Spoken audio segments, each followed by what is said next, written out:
Let's bring in Shelby Holliday, Wall Street Journal senior video and national security correspondent, and Emma Ashford, senior fellow at the Stimson Center and columnist at Foreign Policy magazine. Glad to have you both here.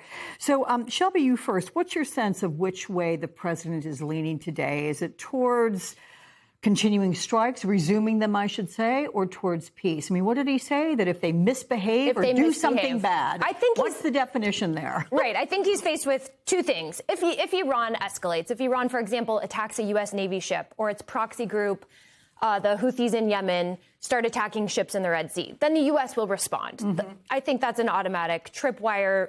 You could assume that we'll see strikes after that. But beyond that, if negotiations go nowhere, the Strait of Hormuz remains closed, Iran refuses to give up the nuclear dust, as he calls it, then he may have to do something. He may think he has to do something to break the stalemate.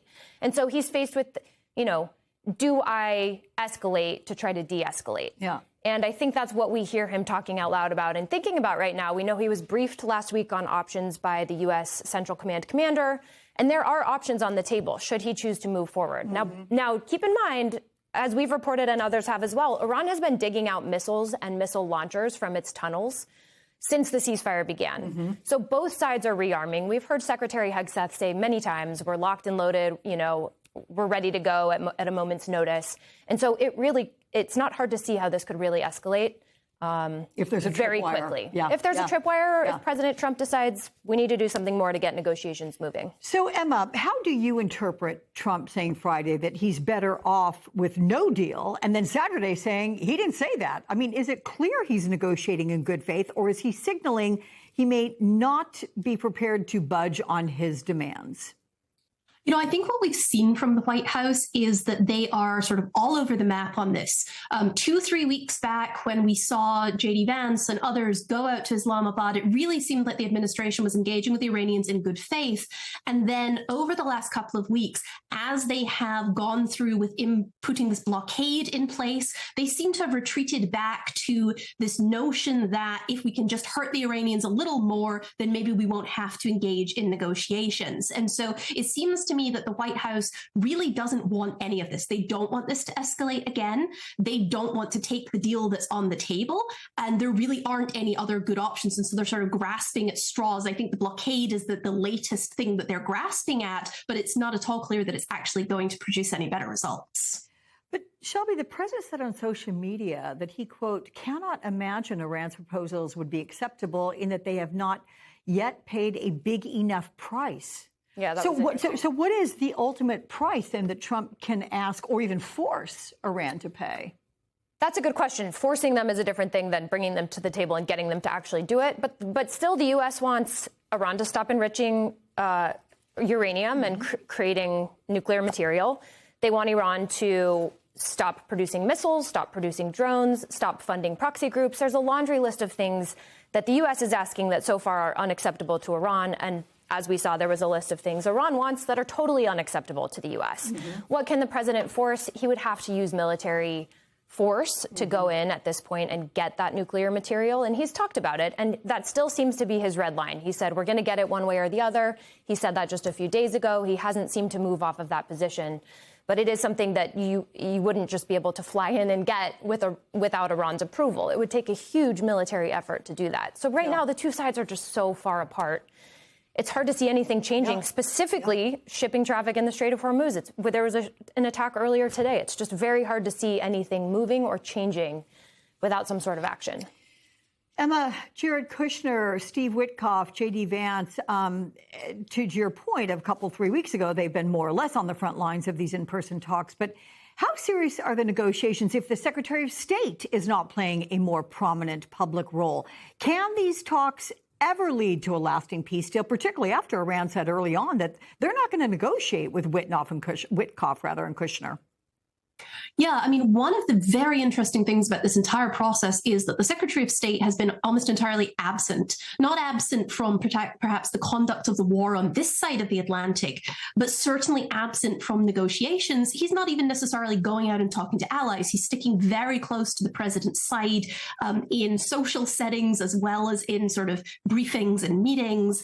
And it seems like in many ways it's the sort of Witkoff and Kushner duo that the president very much seems to trust, even if the Iranians certainly don't. And then J.D. Vance, who I think is trying to thread a very fine needle here, he, for his future political ambitions, really does want and need this war to end, but he is sort of chained to what the president himself wants. And what we saw, again, in Islamabad a few weeks ago was that he kept having to sort of call home. We seem to have abandoned the in-person diplomacy, in part, I think, because the Iranians realized that Trump is the ultimate decider in this case, and they're not going to get anything from anybody else. But Emma, if you open the strait, what's the incentive to come to the table on uranium, which is the main point? I mean, this is why I think at the end of last week, we had the Iranians offered this basically, you lift your blockade, we'll lift our blocks on transit through the strait, and we'll all sort of go about our business. Now, for the US, this actually does have benefits. It would reopen the flow of oil globally and gas. It would help with some of the economic pain that is really starting to emerge. It would obviously help the Iranians as well. It wouldn't resolve the underlying uranium question. The Iranians must have assessed that perhaps the White House was desperate enough to end the economic pain that they might go for this and defer the nuclear question. It looks like the White House isn't willing to do that. Yeah. Shelby, you co-wrote a report, and it was on the administration now racing to accomplish the Iran mission before it runs out of munitions. You say the precise stock of interceptors, that's classified, but what more have you learned about the U.S. capacity to manage Iran's, sporadic attacks, at least going forward? Right. We wrote this right after the war kicked off because we knew that the U.S. had a limited stockpile of munitions, particularly defensive munitions, and Iran has a huge stockpile of missiles. And so it was a race, like we saw with the 12-day war, of who can last the longest, who can fire the most missiles, who can defend the most missiles. Now that we are at a ceasefire, several news outlets have taken stock of where munitions are and how many have been burned. The U.S. has burned thousands of offensive and defensive munitions. And that's one big reason why I think you don't see President Trump so eager to start the fighting again. Because the depletion of missiles doesn't just impact a war with Iran, it impacts power projection in the Pacific, a potential conflict with China. You might need those munitions for other parts of the world.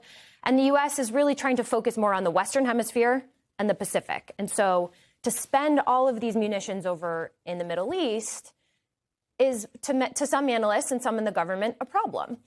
I will say that the president he's facing a difficult challenge because if the regime stays intact, and this is something Secretary Hegseth said during hearings last week and I thought was interesting, if they retain the will to continue rebuilding and rearming and re-enriching their uranium, then even if you knock them out, even if you wipe out thousands and thousands of sites and bomb them thousands and thousands of times, they have that will to come back.